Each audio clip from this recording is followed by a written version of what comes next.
I'm going to be asking you questions to give you an opportunity to explain to the Commissioner your involvement in the Freedom Convoy, and also to give you a chance to respond to some of the evidence that's been led before the Commission. I'd like to start with your background. I understand you were born in Sault Ste. Marie. That's correct, yes. And how long did you live there? Till I was 18. And then where did you go? I moved out to Alberta where there was work, and I've been living in Red Deer, Alberta ever since. And what sort of work do you do? Oh boy, I started out 22 years oil and gas, worked my way up from a roughneck all the way up to a driller, to a frontline supervisor, to a flow completions specialist. And then I went back to university and I got my degree in occupational health, safety, and environment, 3-year degree from the University of Alberta. From there, I took a position as a health and safety manager, admin, and I would look after upstream oil and gas manufacturing. And I was a H2S instructor. I drove truck. I had Class 1 driver's license, oversized loads. I also have a course, certificate as a logistics coordinator and a dispatcher. Thank you.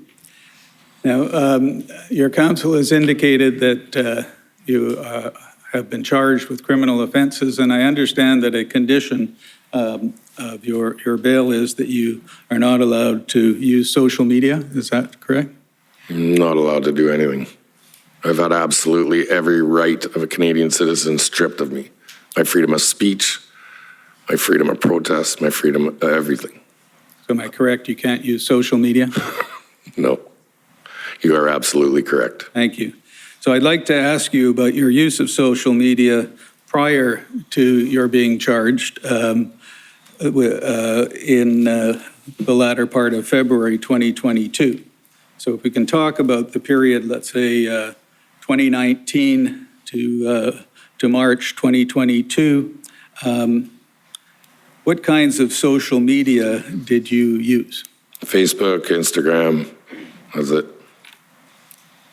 I would never go on Twitter. That's a troll site. That's a joke. But Facebook and Instagram. TikTok? Just to watch it. YouTube? Oh, I had YouTube, but around the time that Donald Trump was being elected, I actually hold a title. Only him and myself are the only ones who have ever been banned from using any Google product. So I would never promote YouTube. And I understand you had a large following on social media. Is that correct? Can you define large? Well, how big was your following? It was big. Can you define big? It was international. It was big. Okay. 100,000, 200, 300, 400,000? That all depends on Facebook's algorithms, what they really say. But on my website and on my Facebook page, about 500,000 people. Thank you.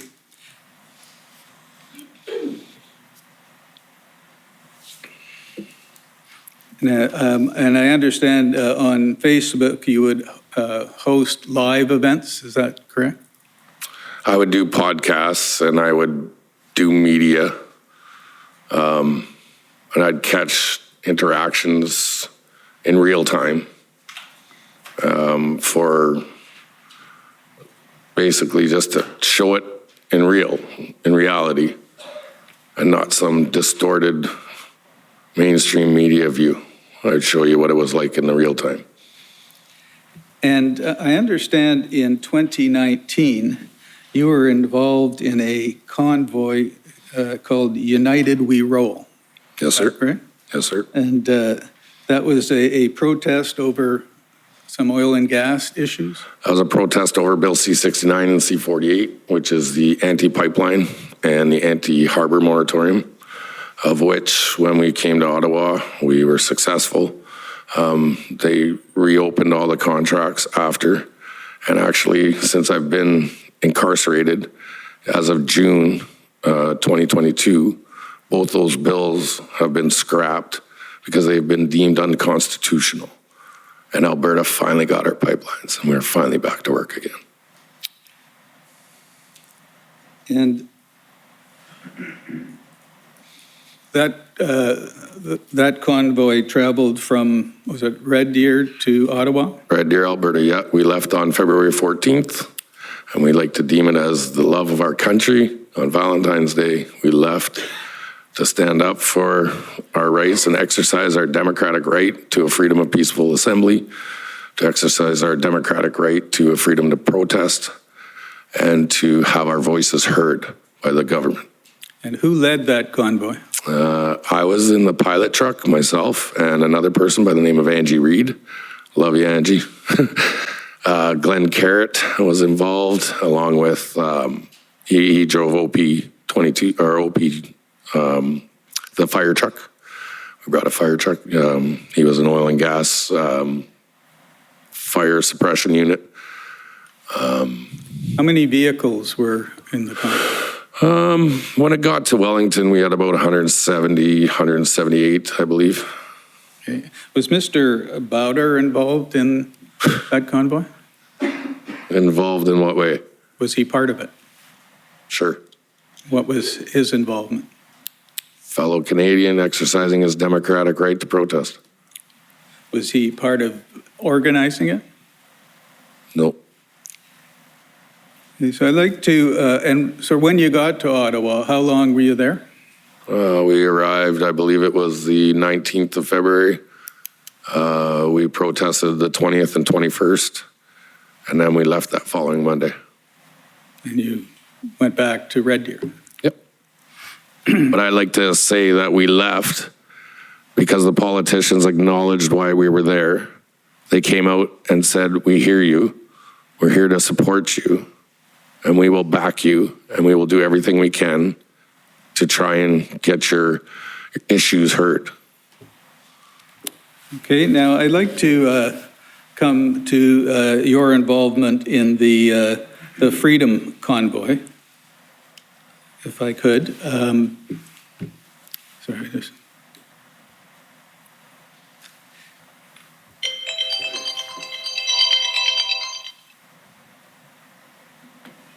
Trying to keep track of the time, but I won't. Doesn't seem to be working. How did you first get in? How did you first get involved in the Freedom Convoy? Well, I'd already been social media. I'd already been doing my stuff that I always do, and I had happened to see some people that were talking about the trucking industry and how they were about to be affected. And I know that our truckers here in Canada are the backbone of the economy in Canada. They move the freight. Their importance is very basically they're forgotten. They're kind of, yeah, they're a trucker, whatever, a trucker. But I knew the importance that if you stopped the trucking industry within 72 hours, you'll be brother on brother for a loaf of bread. And when they started to hit the truck drivers, and these guys have already been working diligently throughout this nonsense, we've seen it as a direct attack against the Canadian economy. And not only a direct attack against the Canadian economy, but a direct attack to truckers are the guys that want to be left alone. They want to work in their trucks. They want to go do their job independently. Leave us alone. We won't create a stir. We won't cause a problem. We'll pay our taxes. And I felt like they needed a voice. Did somebody contact you and ask you to get involved? Nope. What did you do to get involved? Well, I reached out to a few people, and I asked if they'd like to, let's talk about it. Who did you reach out to? I reached out to Chris Barber, Bridget Belton. I reached out to, basically them, those two. And I said, I'd love to have you on my show. And I really think what you guys are wanting to do, I can be an asset because I've done this before back in 2019, and I can help you out in any way possible. And am I correct that you then had a Facebook Live event on January, was it 13, 2022? If that's the date that you have, yes. And as you, Mr. Barber, Ms. Belton, and I understand James Bowder were all on part of that. That's correct, yeah. And I gotta say there's people involved, but I've had my social media stripped. I've had all my videos gone. I can't recollect who was all there, but that sounds very close to who was there. I think there were some other people that were involved too. I think Dave Steenberg was one. There was a couple, I think Joe Jensen was one. There was a few people, yeah. And during that event, you talked about the plan for a freedom convoy with those people who were with you? Well, we had thrown the idea around. We had said, you guys really want to do this? And they're like, yeah, we should do this. And I said, okay. Well, I'll do everything I can to help you. I'll give you the platform. I'll give you the voice. I'll not allow, but I'd like to help you because I see what you're doing is absolutely prophetic. Finally, the hardworking, blue-collared people of Canada were going to stand up. And was this the first time you'd met Mr. Barber and Ms. Bilton? Yeah. And my information was you had about 3,000 viewers to that event. Does that sound right? If that's what you have a number, sure. I was never concerned about the numbers.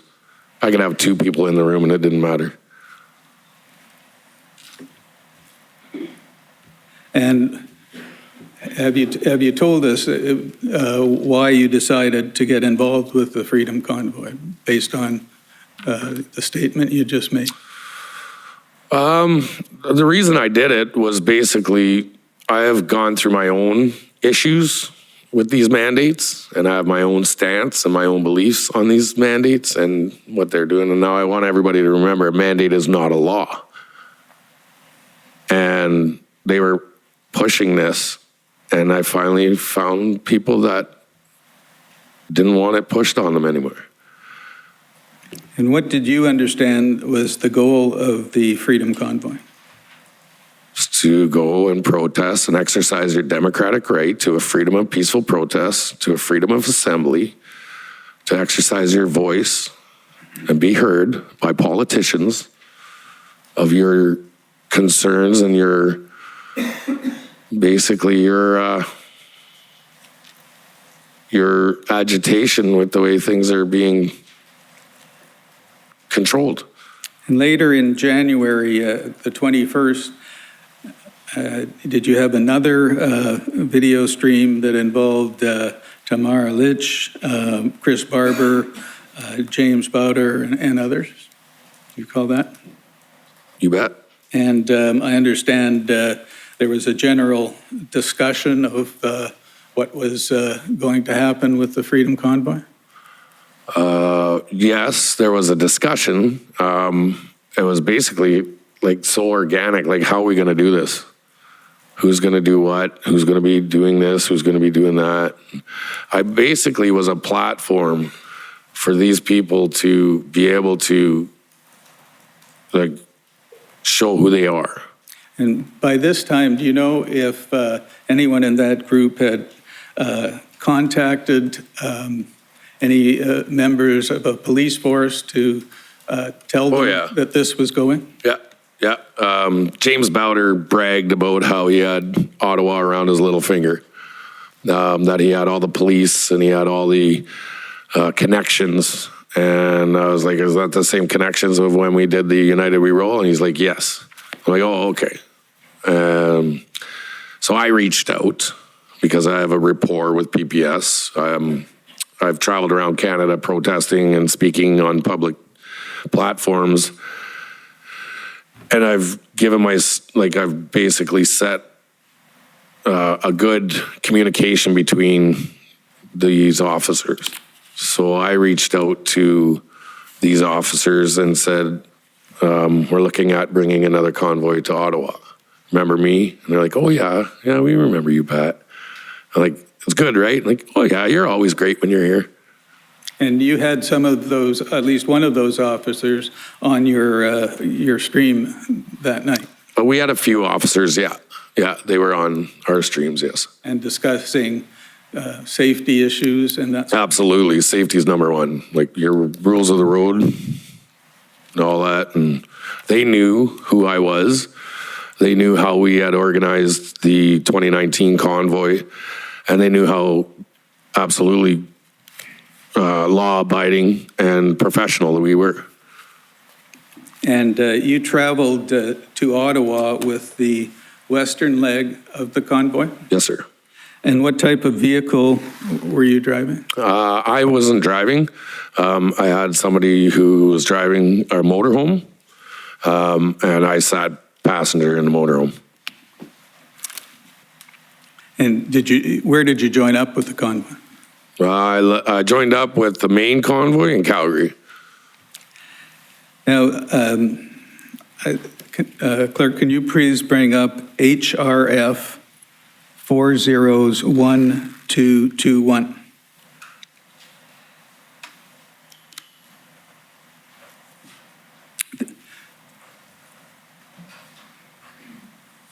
This is a chronology of events that was put together by the group of convoy organizers and is now an exhibit in these proceedings. And it's a timeline of events from their perspective. And I want to ask you about a few entries that refer to you.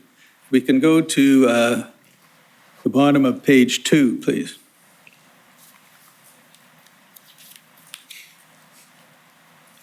You see there, January 24, Chris Barber and Tamara Leach meet, and then concerns Pat King expressed.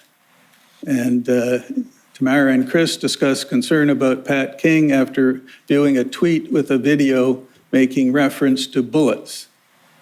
Chris agreed perhaps Pat should be sent home, but there was concern about the trucks Pat brought with him. Talked to Pat about the tweet, and he stated the video was an old one about an issue on a reserve and had been heavily edited to make it appear as though it was regarding the convoy. Following captain's meeting, everyone expressed concern about Pat King's involvement, and the decision was made to talk to Pat about in the coming days and request he not attend in Ottawa. Do you remember that conversation? No, I do not. Do you deny it happened? Yes. I'm not the one. They're discussing their concerns. That wasn't what I asked you. I'm saying, did the conversation happen, sir? No. The conversation came up of, hey, there's a tweet out there. I said, don't worry about it. Okay, can we go to page 3 of this document? I'd like to give a little bit of an explanation there. The explanation is I have been absolutely harassed. I've been absolutely defamed, character assassination by a certain group, and they edit videos and they cut and splice and they take 10 seconds here and they blow it out of proportion. And I've been dealing with this for years. I will give you an opportunity. I'm going to show you some of the videos, and I'll give you an absolutely. I opportunity can't wait. Comment on them. I've been waiting for years to tell you guys how these videos are. So on page 3, you'll see under January 26, concerns Pat King raised. Pat King was on the radio annoying others had tried to pull in front of everyone with his motorhome, but was eventually set back to the back of the convoy. Everyone was concerned about Pat's involvement, and plans were made to talk to him in the evening when they arrived in Thunder Bay. Unfortunately, Pat did not stick around, but continued to Sault Ste. Marie, so no one had a chance to speak to him. Nope. Were you aware that that had happened? I was one of the lead vehicles from Calgary all the way to Kenora. When we got to Kenora, I was in the front. And when I got to Thunder Bay, I sat for 2 hours directing everybody into their parking spots. And I told everybody that I was leaving for Terrace Bay, where I had a fuel stop and meals and basically a rest stop for everybody, and that's where I was going. And if you can bring up, Mr. Clerk, HRF 50646.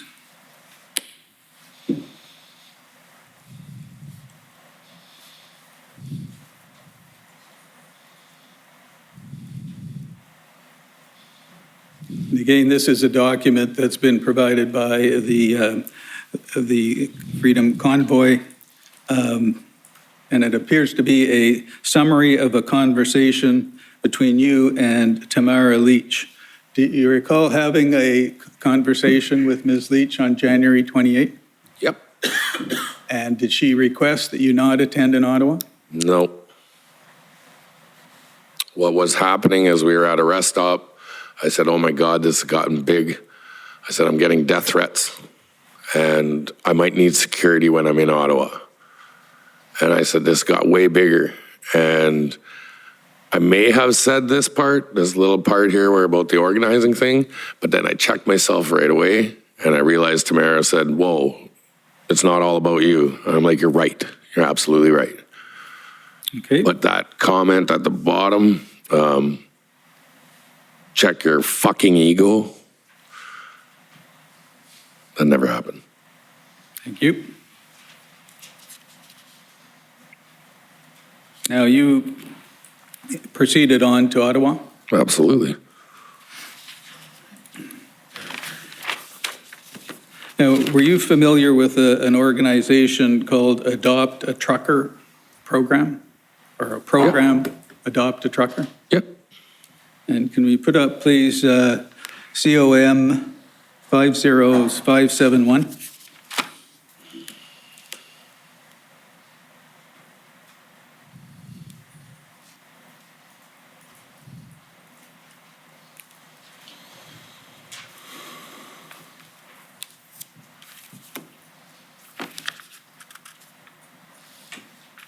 And you'll see at the top, can you just scroll down? It says Adopt a Trucker campaign created by Chris Guerra. Do you know Mr. Guerra? I do, yes. And if you scroll a little further up, no, sorry, down. In the first line there, you'll see it says towards the end, we are endorsed by Pat King and Canada Unity. Did you endorse this campaign? I endorsed everybody. Did you endorse this campaign by Adopt a Trucker? Endorsed by, what do you mean by endorsed? Can you explain? Did you support it and publicize it? Absolutely, yeah. And who asked you to get involved in this? They were just a group that we had asked for people to, in the Ottawa area, that community who wanted to help. Adopt a Trucker was, you would take a trucker and basically bill it, like billeting. So if you remember hockey, when you go to tournaments, you would stay with a billet. So people were offering up their homes for truckers to come have showers. There was food and whatever they needed and necessities. Chris and their group were going to look after I don't know how you say it, the the care and well-being of truckers who didn't have a place to stay, like didn't have money for hotels, or we were trying to reduce costs for lodgings. And I take it, in this sense, you were in demand because of your large social media following to put your name to things like the Freedom Convoy, like the Adopt a Truck. It happens a lot. A lot of people like to, use my platform, and I'm okay with it, and I do it on purpose. I absolutely invite it. And But a lot of people use my name and my platform to gain attention for their cause. And I'm absolutely 100% agreeable to that. I think everybody has a right to have their say and get their point across, and I never hold a bias. So I make sure that everybody use it, take my platform, do what you can. And if I can ask you, did you have your own group as part of this convoy that came with you? I was a road captain for, I believe it was the northern part of Alberta. So I took on the responsibility for those people that were part of our initial jump from Red Deer to Calgary and then onwards to Ottawa. And can you estimate how many trucks were in that group? Oh boy. When we left Red Deer, there was about 50 of us. But once I found out further on, we tried to get people to sign the documents and everything in Calgary, and it turned out to be about 148, if I'm not mistaken, that I was responsible for. I guess responsible, but taking care of their paperwork. And you arrived in Ottawa on January 29? Yes, sir. And No, we arrived in Arnprior. I see. And from there, I'll never forget it. It was the most elating moment of my life, where I can pass them off to Andrew and say, they're your problem now. Where did you go? When did you get to Ottawa? What date? I got to Ottawa that night once everybody got to Arnprior. I left and I said, I'm done. I'm going into town. I'm going to get my hotel room. And I went to my hotel. And What hotel did you stay at? one of the ones downtown. Holiday Inn on, I believe, Albert. I'm not sure. And what did you do with your vehicle? I never had a vehicle. So how did you get to the Holiday Inn? We dropped the motor home off at a secure location, and we had people give us a ride into the hotel. And at one point, were you involved with a group at Confederation Park? Nope.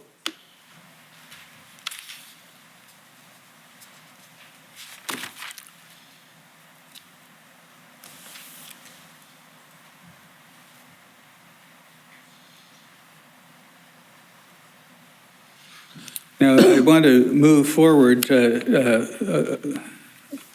to February 12th.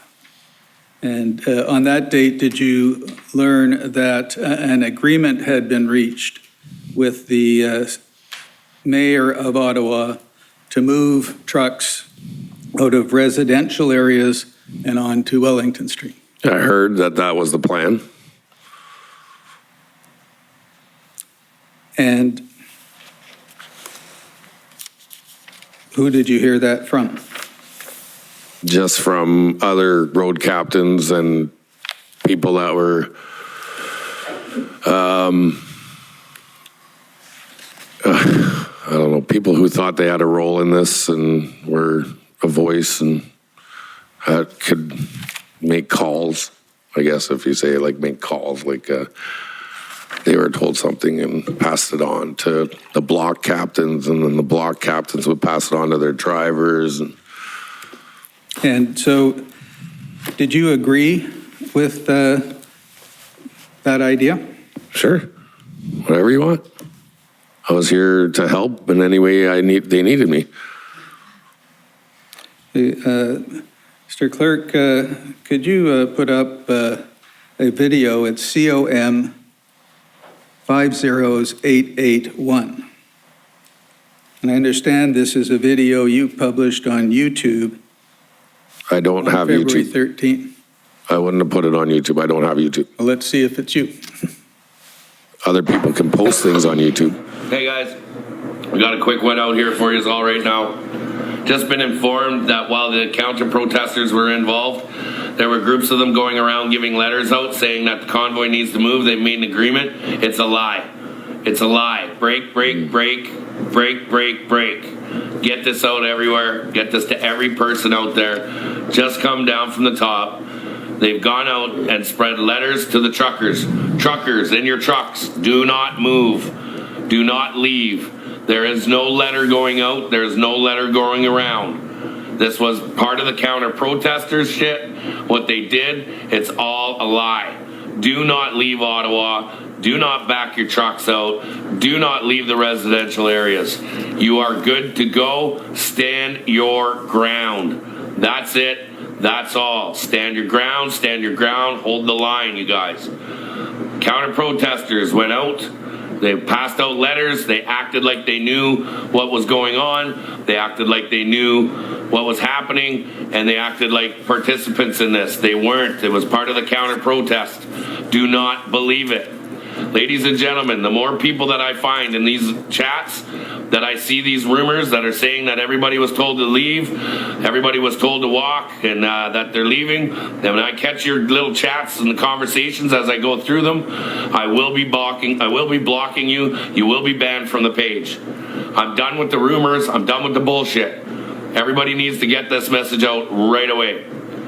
Do not read that letter. That letter is a false flag letter. They're trying to use the counter protesters to push you out. Hold the line. Hold the line. Thank you. 100%. Now, do you remember? I remember that there was a lot of stuff going on at that moment. You said this was February 12th? I believe so. I believe that this was also at the same time that the community had organized their own counter protest. Actually, Miss Catherine McKinney, the council member of Ottawa, encouraged people to come out and counter protest. And they were leaving leaflets and things on trucks. So we couldn't determine whether or not these were true documents or not. So I put out this post because it wasn't confirmed. And there was no letterhead, there was no signature, there was no notoriety of who it came from. So I would assume that if the city council or Ottawa was going to make this leaflet and pass it out, somebody would have put their name on it to give it some clout, to give it some importance.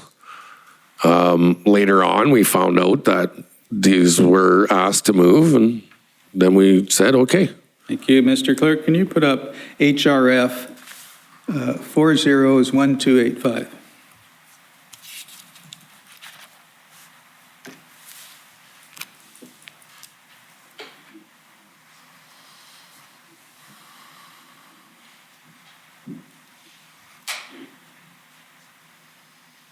Now, I understand this was the leaflet that was passed around. You see it's dated February 12th from Tamara Leach. Speaks to a freedom manifest and has the Freedom Convoy symbol on it.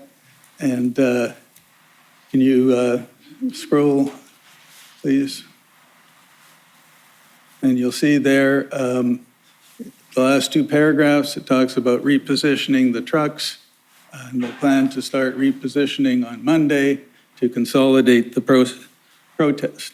Now, that the document you saw? I never saw this, no. But do you remember what the document looked like that you did see?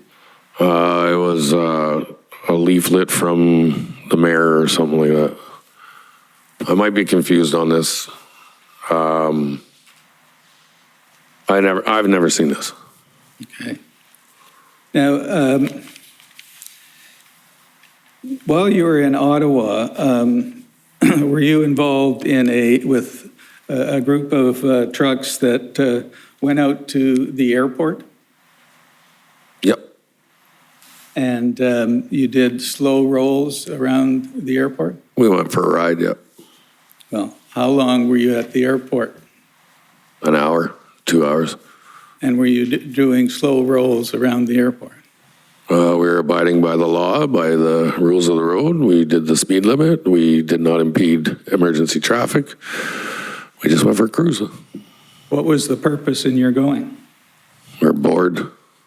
I'm sorry? We were bored. And that you found interesting?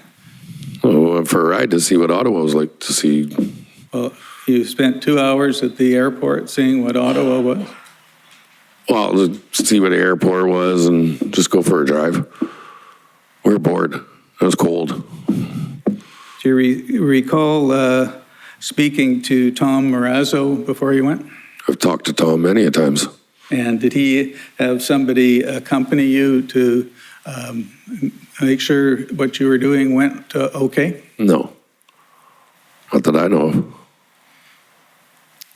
And did you, by doing what you were doing there, how many trucks were there? I don't know. All of them. All of what? All of the trucks that were there. I don't know. How many came with you? They're all passenger vehicles. They're all I see. cars. And There was never a commercial vehicle with us. Okay, and how many cars came with you? I don't know, 30, 40, maybe. And while you were doing what you were doing at the airport, would you agree with me that you slowed down other vehicles from accessing the airport? No, I do not. There's, when you're going to the airport, there's 2 lanes. When you go into arrivals and departures, there's 2 lanes. We used 1 lane. We were in the 1 lane, and there was always a lane open. So anybody who wanted to go in, they could have used the other lane. Thank you. Mr. Clerk, can you put up HRF 26083?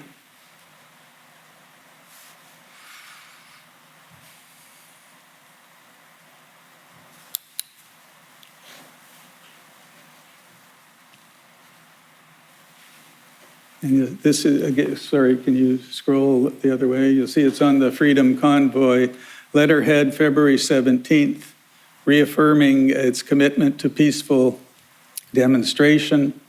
And if we go to look at the second paragraph, we do not support any form of hateful rhetoric, divisive comments, or calls for violence. We explicitly condemn anything of that nature. So let us be clear, we are a peaceful and lawful demonstration. We have heard about inappropriate comments being made by Pat King.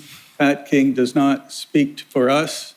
We expressly condemn any talk of violence from him or others. Pat King has the right, like every other Canadian citizen, to protest peacefully. And you remember seeing this? Never saw it, but I heard about it. I knew about it. And do you know what they're referring to when they say? Well, the reason is, and I'm going to say it straight up, and I'm going to have to give a little bit of a brief background to this. I've been chasing the government and exposing a lot of stuff of the overreach, the financial and economic hardships that have been happening. I have in my possession the document of the non-disclosure agreement between a young juvenile and a certain specific member of parliament.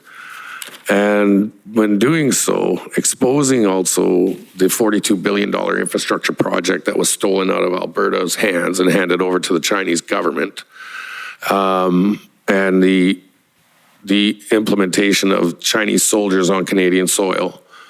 I have been absolutely harassed and degraded and defamed and discredited and character assassinated. And these guys were getting attacked because of me. So when they put this out, I get it. They had to push me out and look at everybody and, we don't want anything to do with packing. I actually absolutely encouraged it. 100%. Put it out there that I don't have anything to do with this. Put it out there. GoFundMe wouldn't release their funds. GoFundMe directly contacted them and said, we're not going to release your funds if Patrick King's involved. So do you know This is how much Target, like how much they're out to make sure that everything that I touch is ruined. So do you know what they're referring to when they say talk of violence, inappropriate comments? Did you talk about violence? Not at all. Did you make any inappropriate comments? Not at all. Well, maybe. I'm kind of a hothead. I kind of talk too much sometimes, and I get that honestly by my mom. She's got the gift of the gab. You recall that in Ottawa there was a lot of honking, right? Oh, yeah. And were you involved in that honking? How? I didn't have a vehicle there. I didn't have a truck. What horn can I honk? And what did you think about it? Did you agree with it, encourage it, wish it didn't happen? Do what you want to do. I'm sorry? People are free to do what they wanted to do. Okay. Could you put up, clerk, please, COM 50851?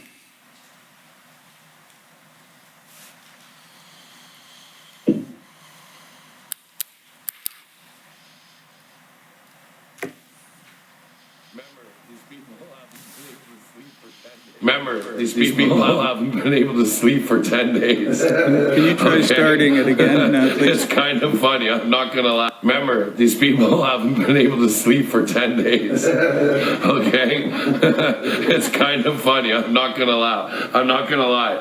It's pretty hilarious. That you? Of course. And that's what you thought, that it was hilarious that people couldn't sleep?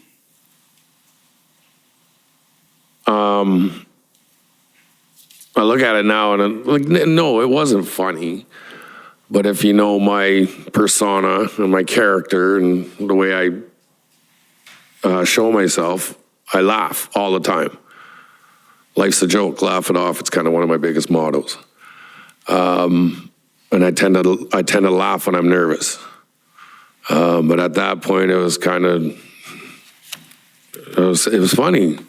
You see, we've been locked down for 2 years, and people are complaining that they heard horns for 10 days.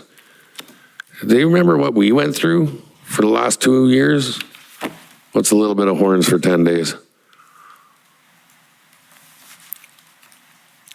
And did you make any statements on social media to the effect that you wanted to form a new government and that you and the truckers would take power?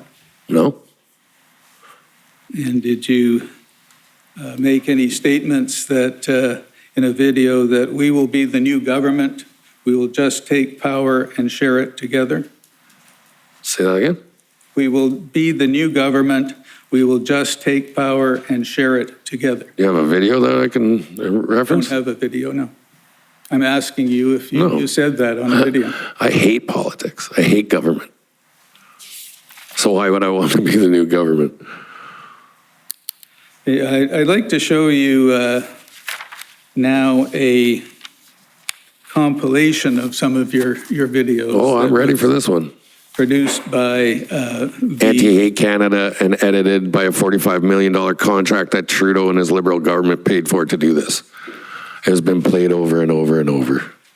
well, I don't think you've seen this compilation. It was produced by the Ontario, or the Ottawa Police Service. It's OPS 407967.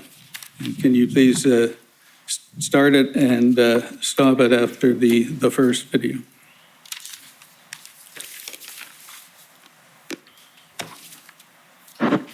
Trudeau, someone's gonna make you catch a bullet one day. to the rest of this government, someone's gonna fucking do yous in. You sons of bitches. The only way. I know this video like there's no tomorrow.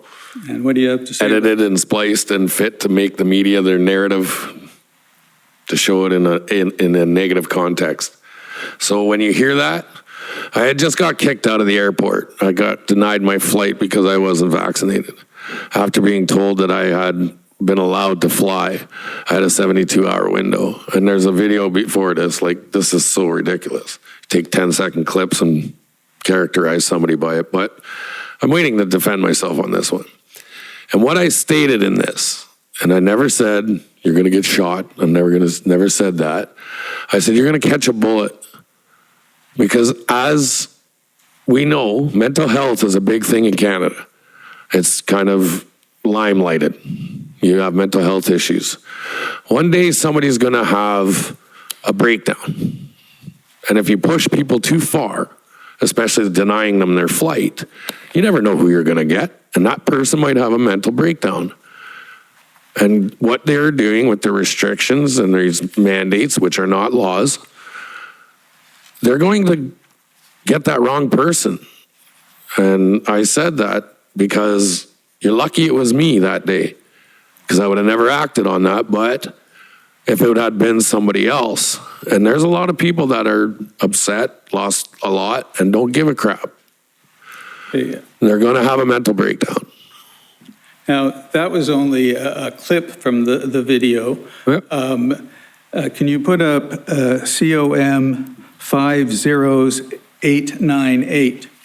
And this is a transcript that was prepared of the full video. I want to say, I just like to give you a little bit of brief description to this. You ever get in an argument with your parents, and you get mad and you say things you don't wish you said, like you regret saying that? That's one of my moments. Yeah, it was inappropriate. Yeah, I should never have said it, but it was said.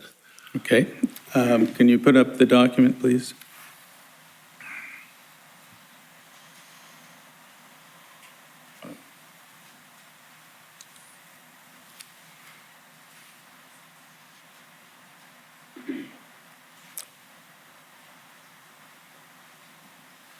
And you'll see there's the part that we saw. The only way that I'm going to say it out loud, the only way that this is going to be solved is with bullets. No, you're okay. So this one, someone's going to make you catch a bullet one day. That's one video. What you've done is you've put another video in there and said this part, and this part needs some major clarity. Okay, because it's been edited and fit to make the narrative out like I'm some kind of loony and radical. But what it was is... Can I just stop you for a second? I want to just go through this whole statement, and then I'll let you speak to it. If we go down to the next paragraph, you might want to change your name to Ishmael or drop a bunch of chains down the stairs and call yourself Chong Ching Ching Chang. Now you want to say the Indian culture and everything, the natives' culture is a disgrace. It is 100%. Every person who was born here in Canada and North America, you are indigenous. People don't realize that. If you were born of the land, you are indigenous of the land. It's called depopulation of the Caucasian race or the Anglo-Saxon. And that's what the goal is to depopulate the Anglo-Saxon race because they are ones with the strongest bloodlines. They are ones with the strongest bloodlines. They are one with the strongest bloodlines. And then going down to the bottom, I think I'm going to have a big gathering at my house, and I'm going to film it. You're right, cops will get shot. Now, did you make a video to that effect? Nope. No, can we go down so I can reference each sentence in this? Because I've been dying to get this out. Did you make any of those statements? Can we go down so I can defend each? But first answer my question. You have 4, if not 5, videos that you've transcribed. One from over 4 years ago. That's part of this. And and they're taking out of context. Okay, I just asked So I need you, to sir, defend myself on that. I'll let you talk, but just let me answer my question. Are those statements that you made? Those are statements that were said in a long line of online podcast Okay, that go along with the evidence or go along with the topic that I was discussing. now, All right. Can we scroll down, please? Thank you. No, sorry, up. I apologize. A little bit more, please. Right to the very beginning, number one. All right, so we say, Trudeau, someone's going to make you catch a bullet one day. That's the airport incident. That's where I was mad. I was denied my flight after being told I can fly, and I got stuck in Toronto Pearson International Airport, of which I'm absolutely regret saying that. I was mad. The next one, the only way that I'm going to say it out loud, the only way that this is going to be solved is with bullets. That is taken directly out of context, 100%. what was the context? The context was, if you are Canadian and you want to exercise your political right to stand up and be freedom of protest and peaceful assembly, would you take it? Or are you going to allow it to become bullets? Because if we keep going on the way we're going to be going on, that's the possible end game. It's a prediction. And you say at the end, a massive revolution on a huge scale. If not, yeah, things are wrong in this country. Massively wrong. And what about And this is me just interpreting what I'm seeing from an outside person, saying this is what's going to happen if you do not make these governments be held accountable for what they're doing. and the next, Then we go down. You might want to change your name to Ishmael, drop a bunch of chains down the stairs. It's actually change, not chains.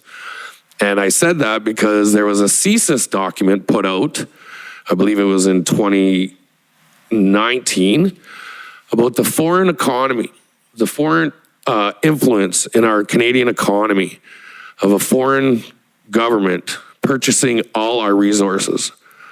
And the CSIS guys were telling you, hey, something's wrong. Like, you guys know that we're being bought out. You know, we're being infiltrated. Our economy is being destroyed.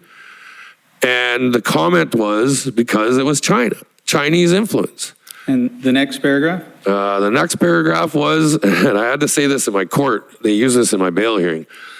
The Indian culture and everything, the natives' culture is a disgrace. Never once was said. It was said, what I said prior to that is what the Canadian government has done to the First Nations people is an absolute disgrace. And the way they're treated and the way they're ridiculed and not given the appropriate means to even have water, it's a disgrace. And the next paragraph? And the next paragraph, the depopulation, oh, this is a good one.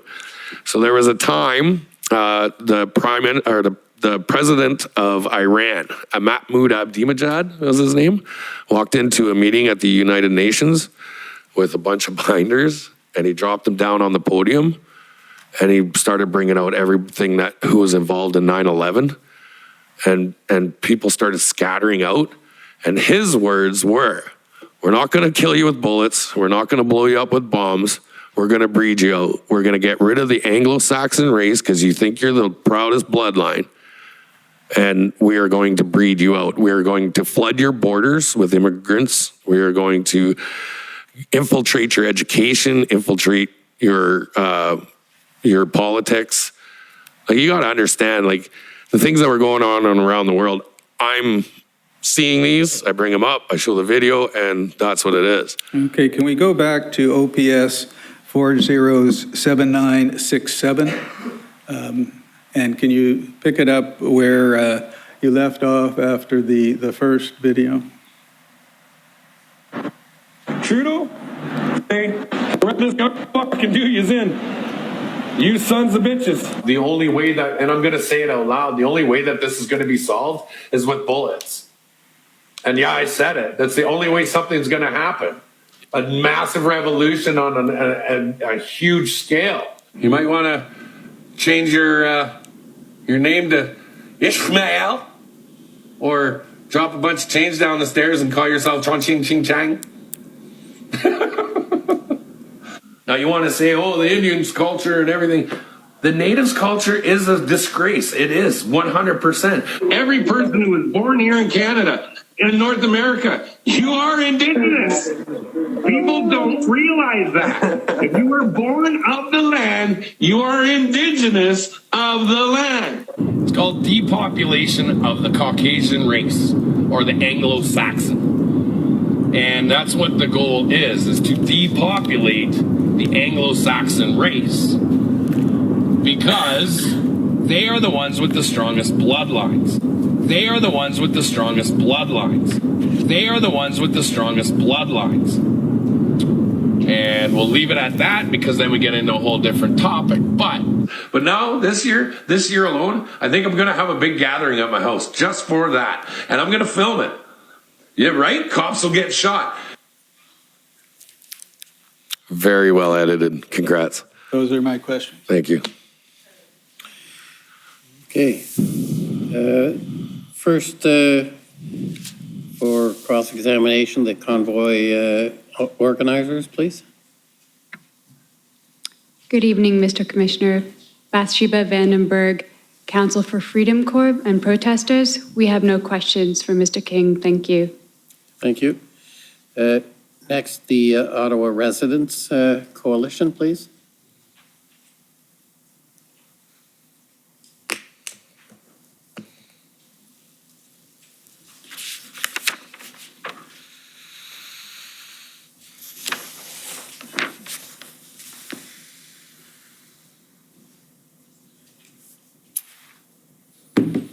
Mr. King. My name is Paul Champ. I'm a lawyer for the Ottawa Coalition of Residents and Businesses of Ottawa. Oh, you guys are the guys that got my bank account. That's still frozen after 9 months. That's all. Just give us a call. Now, You took my kids' college tuition. I hope you're proud. we're talking about the funds in your Alberta Treasury branch. Oh, you're very familiar with my bank account. Yeah, there you go. How many I hope you're e-transfers? proud. How many e-transfers did you get into that account, Mr. King? All of them. So people across Canada are donating for your child's education fund. That's what it was for? No. Okay, you were raising money for the Freedom Convoy trip, is that right? For myself. Okay, If people wanted to donate, they could. okay, and they donated up to $100,000 to you, is that right? No. How much? I have no idea. You don't know. So you don't know if it was $100,000 or not? I have no idea. You got my bank accounts frozen. Okay, well, you can check the court records. You raised $100,000 for yourself. Wow. Then give me it back so I can live. No. I will ask you to be removed if this doesn't stop. You've been very good so far. Please. I'm sorry, sir. And I don't think you're helping. Just answer the questions and we'll get through Sure. this properly. This isn't supposed to be a show. It's supposed to be a questions and answers, and I realize you feel quite I apologize. strongly about things. I apologize. I did take that wrong. I apologize, Mr. King, Mr. Champ. Yeah, myself as well. Mr. King, I'd just like to ask you about the 2019 United We Roll convoy. You've told us that was a successful protest, is that right? 100%, yeah. It was. You organized a number of people, you and others, Mr. Carrot and others. You got a number of trucks together, including semi-truck trailers. You came across Canada. You got a lot of media all the way across Canada, came through Ottawa and generated a lot of attention to your issues, correct? Yeah, Yeah, a successful protest. 100%. Yeah, then the... Even with Mr. Trudeau's involvement in the Freedom of Information, where he sent 2,000 anti-protesters to come slash our tires. Right. So for the Freedom Convoy protest in February, why did you stay for so long? Why? Yeah. Because I exercised my democratic right to a freedom of peaceful protest and a freedom of assembly. Because I'm Canadian and I have that democratic right. Now, Mr. King, where did you said you stayed at the Holiday Inn, is that right? Yeah, for like 4 or 5 days, yeah. And then where did you stay? In Gatineau. Okay, that's, we had heard Ms. Belton testified, she thought you were staying in a hotel out of downtown. I guess the horns were getting to you downtown, is that why you changed hotels? Not at all. Why did you change hotels? Because your community decided to pull the pin on lodgings and hotels for people, and we were told they were no longer going to allow us to rent a room because the community had basically told the hotels, if you support these guys and give them a room, you're going to be in a lot of trouble. And that's from the manager of the Holiday Inn who told me that. So I'm sorry, Mr. King, we can't give you another room. I said, that's fine, I get it, no problem. It sucks to be you guys because you're making a killing. And the money that you guys are generating from all of us being here is probably the best for you guys to recoup those funds after 2 years of being shut down. Why didn't you go to the Ark Hotel or the Sheraton Hotel or the Swiss Hotel? There was lots of rooms there. I didn't need a hotel. Okay. And who paid for your hotels while you were in Ottawa, Mr. King? Me? Pardon me? Me? With the donations that you got to make the trip? Sure. Okay. Are you speculating that or? No, I'm asking. Oh. You're the person I'm asking. It the didn't sound question. like a question, that's all. It was a question, and Okay. are you answering yes? That's how you... Me, I paid for it. Sorry. You paid for it, so I apologize. You got donations to come here, and it's with those donations that you paid for the hotel rooms, is that Yes. right? And there's other people who were supporters of you, who you also assisted in getting funds to pay for their hotel rooms. So like, in fairness, you were raising money to help others as well, correct? When I got money donated, I gave it away. Absolutely. And you were also working with Mr. Barber and the others about getting funds for other people that you helped bring to Ottawa, is that right? And what do you mean, like funds? Like to pay for hotels for other people who were supporters. Anybody who needed help or anybody who needed money, I was open. If you But needed you- money, come talk to me, I would help you. And you would sometimes connect with Mr. Barber and Ms. Leach to see if they could assist funds as well, is that right? I barely saw Tamara and Chris. You communicated regularly with Mr. Barber throughout, Maybe text messages, yeah. yeah, through text. I never saw them. Okay. They were Because- busy, man. These guys were like, wow. What they had going on over there, you can have it. Did Mr. Barber, Ms. Leach ever talk to you about trying to get the truckers to lay off their horns? They asked me to see what I could do, and I said, yeah, I'll do what I can. And that's when I put the post out. I believe we had been threatened with some injunction or something. I still wasn't very familiar at the time, but they said, do what you can to get the guys to stop, and I did. I put out a post. I said, stop honking horns. And actually, as part of my evidence package, that there's 2 videos. One of the videos actually has me on the street on that evening on Wellington stating, listen, you wouldn't know, you have no idea where I'm at. And it was the most quietest, most eerie place because there was no more horns anymore. Now, with respect to the slow roll around the airport or to the airport, I take it that was just, it was your board, we heard that, but it was also a little bit of a message to the city of Ottawa, is that right? That the vehicles could move and move to other areas of the city if provoked? No? Why did you choose that day? Was it because the police had just done the raid at Coventry? No? You made it down to Coventry a number of times, is that right? Every day. Every day? You were a popular figure there, I gather? I wouldn't say popular. That's where I went and ate breakfast.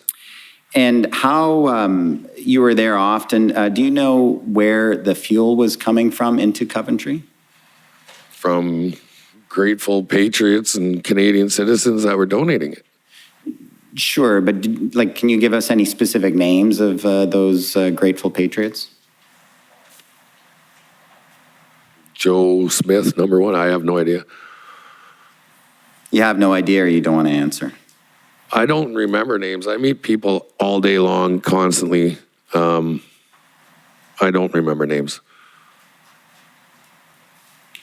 If you have a specific person in particular that you want to give me his name, and I'll let you know if I know him or if I conversed with them. Are you talking the guys that got arrested after they were told they weren't going to be arrested, that were running fuel? You knew some of those guys? Yeah. You knew some of those guys personally? Yeah. Yeah, they were very upset. Well, look what you did. You told them we're not going to arrest, not you, sorry. They were told they weren't going to get arrested. Right. And then they left and they got pulled over down the road and got arrested or got charged, got a fine for whatever. And I remember that night because the OPS came in and like tried to flex or whatever. And because these guys didn't know what was going on, they asked me to come down. And I said, I'm not coming down there. Not a chance. But I went down the next morning to make sure the calm, cool heads had prevailed. And on that morning, that's when the RCMP, Special Response Task Force, well, they were staying at the Marriott. And they came down, one of the officers came down to me, said, Pat, you're not hot mic'd or anything. And I said, no, I don't got nothing on. And why? Who are you? And he introduced himself and he said, I just want you to know about last night. That wasn't our call. And I want you to know that the RCMP, we met with legal and lawyers and that we are not going to do this to you guys because they can't give us a justification of why we should be evicting you or arresting people. So I'm sorry for what happened last night. And I said, well, what do you mean by that? And he's like, well, we fought with lawyers to give us justification of why we should be arresting these people. They couldn't give us a clear answer. So we're leaving. I said, you're leaving? He says, yeah, we're going to Windsor. And they went to Windsor to break down whatever was happening at the border. So you were in communication with people who were involved at the Windsor blockade? No. So you talked to people who The went to police Windsor? officer was leaving. Oh, the police, their the OPP. team So they're they were leaving Ottawa right. because the lawyers couldn't give them a justification of arresting people. Right. And they said, we're not going to break the law. Right. So whoever is in charge of them sent them to Windsor. So the people who were got tickets that night and arrested were upset. You were upset by that, and that's one of the reasons why you organized the slow roll around the airport of Ottawa. Is that Not right? at all. No. What did you do because you were upset about that? I went and made sure everybody was calm and cool and everybody was understanding, like these guys got a job to do. Understand that, yeah, that was rude, that was ignorant, and just be more cautious when you're dealing with the police. Now, Mr. King, you obviously could not and did not know everyone who was in Ottawa during that protest, right? No, there was millions of people, Well, thousands anyway, for sure. hundreds of thousands. Let's not undersell it. There was a lot of people here. We'll agree to disagree. There weren't hundreds of thousands, but Right. it was a bit of a dangerous situation with all those people downtown. Would you agree? Dangerous in what way? Well, dangerous. You don't know what people might have in their trucks. You don't know what they might do. They're very upset. They're very angry. Was that a dangerous situation for downtown? Not at all. Okay. I met the most Well, loving, most caring, most loving people, Canadian citizens. Everywhere you went, you were getting hugs, you were getting handshakes, and Well, then nobody was violent. why did you need security then yourself? It was so dangerous that you yourself needed security. Isn't that right? Because the liberal left trolls were threatening my life. Okay, so that was dangerous, right? For me. Just for you. You're the only person in downtown Ottawa who is at risk. Is that right? Actually, I was the most highly protected person in Ottawa because I think they had delegated 8 police officers to follow me around everywhere. So, Mr. King, we've heard evidence that many federal elected officials, the mayor of Ottawa, had received death threats. We've heard evidence that someone was actually arrested with firearms who was coming to Ottawa, who had been making threats about Do you have a Mayor record Watson, of that? Do you have a... who had been, I'm asking the questions, Mr. King. Sorry. So, but you would agree with me that it was probably a dangerous situation for elected officials in Ottawa? It was a dangerous place for us. People were dropping marbles from high rises. They were throwing eggs. Citizens of Ottawa were threatening to run us Mr. over. King, you yourself said that someone who is maybe stressed out because of lockdowns and so forth might be compelled to shoot Mr. Trudeau. was So months you before understood the and convoy. recognized that that was a risk, right? That was months before the convoy. Also, but everyone was they were all settled down by the time the convoy came and there was no threats to anyone. I've never seen anything more loving and peaceful in my life. Right. It was Woodstock. So the only person who's at risk in Ottawa was Pat King. All the other threats to anyone else in Ottawa were all fake. Is that right? I don't know. I can't speak on those. You know, my lawyer has been given death threats and bomb scares because she represents me. Do you know that my friends their children have been threatened from Ottawa? Do you know that, and I hate to say this, but this town is full of a bunch of people who really don't like people who speak out. I disagree, Mr. King. Ottawa has dozens of large protests, many much larger than the one that you organized every single year. I've been here for them. I'm not sure that was well. a question. So,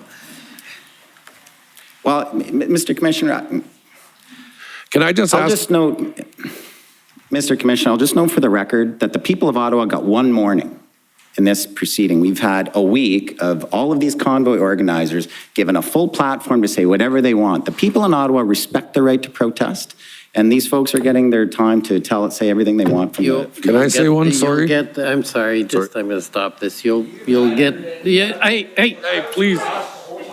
could you ask, have him, I'm going to take a break while you remove the person.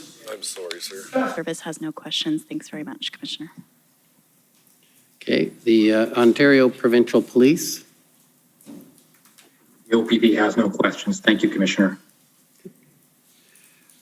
Counsel for former Chief Slowly. We don't have any questions, thanks. The Government of Canada.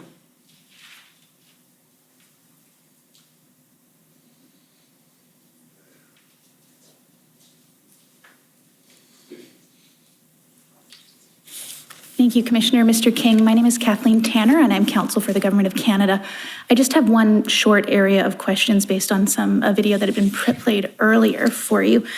And it was a video that I believe had been recorded on February 12th after some information had come through about some pamphlets or some letters that had been passed around to the drivers. And you had made a video recording telling other drivers that it was a lie, that it was fake news, to hold the ground, stand the line.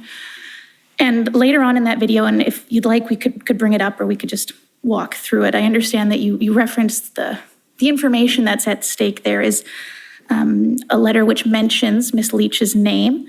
And later on in that video, you mentioned that Ms. Leach would never do something like this, and you knew her well, and you had good communications, and so this wasn't going to be something coming from her.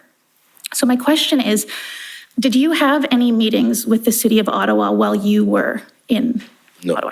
No, I did not. And were you aware of any meetings that Ms. Leach or other representatives of the convoy may have had with anybody from Ottawa? No, I tended to stay away from that. And prior to releasing this video, did you make any attempts to reach out to Ms. Leach to confirm whether or not this letter may or may not be accurate? I may or may have, and I believe that we were all kind of confused. We didn't know if it was legitimate. So there was the initial, this is not a true statement, they vetted the document, and then we rechanged their statement and said, okay. So I guess my question is, and then earlier when you were speaking to my friend from Commission Counsel, you had said you were uncertain about the truthfulness of that document, and that's why you had released the video. Right, because I would assume that if these people are going to put these letters out and that they're coming from a delegated person that has like a high position, there would be a name or a signature or an emblem representing who it's from. And from my knowledge, we didn't know where it came from. So I guess that's my question is it a pattern for you to release videos like this without first confirming the authenticity of the information before I had a habit it? of that. I would act without knowledge. But there is an absolute disconnect between myself and their rooms that they had, and I acted alone. Okay, that's all my questions. Thank you, and thank you, Mr. Commissioner. Okay, thank you. Next is the CCLA.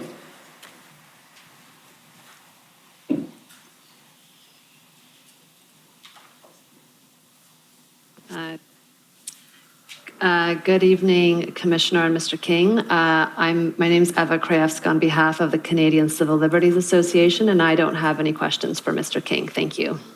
Thank you. Now the Democracy Fund or Citizens for Freedom. Mr. Commissioner, Antoine Dailly for Citizens for Freedom. No questions for this witness. Thank you. Thank you. Okay. And I apologize, I've forgotten your name, counsel for Mr. King. Any questions, anything that concerns you about the documentation or want to put to your client? Thank you. No, Natasha Calvino for Mr. King. I don't have any questions for the commission. Okay. Sorry, I forgot your name, so I apologize for that. Okay, any re-examination? Nope. Okay, well, that completes your evidence, Mr. King, and you're free to go. Can I ask for one thing? There's some evidence that I had given to the commission that needed to be brought out, that I would have appreciated that it got to the public and they got to see it. I think that should have been done when, I think, at the end of the examination. Now, I'm not sure at this point if there's something in particular you want to say, that, of course, go ahead, because it's, despite what some may say, we're just trying to get at the bottom of all of this. Yeah, absolutely, and I want to show the Canadian citizens in the light that they need to be shown, and how caring and compassionate towards the city of Ottawa we actually were, and how we looked. These videos will, like I said, what I've been shown as racist and all this stuff, and taken out of context. Nobody ever showed the positives. And that was the police officers who were right with us saying thank you. There was residents that were saying thank you. The community in a whole, the community of Ottawa that came together and respected us and understood that we hear you. I have nothing against the city of Ottawa. It's not who we're here to talk to. I understand that people were, I guess, felt that we were here targeting them. That wasn't the case. And to Ottawanians, to people who live here, to the city council members, to the police and all that, we weren't bad people, sir. We were Canadian citizens who, we were showing Canadian pride. And we were nice, and we were good people. We're good people. Well, if it's any consolation, there's been evidence about the various convoy participants on all these issues. There are more witnesses coming. We're just trying to put out a full picture. I'll weigh it all at the end, and the evidence will be there, and I'm going to make some findings and prepare a report. Thank you very much. But there are others coming. So with that, I will adjourn for the day. We have a big day tomorrow. There will be, I think it'll go a little later even than most.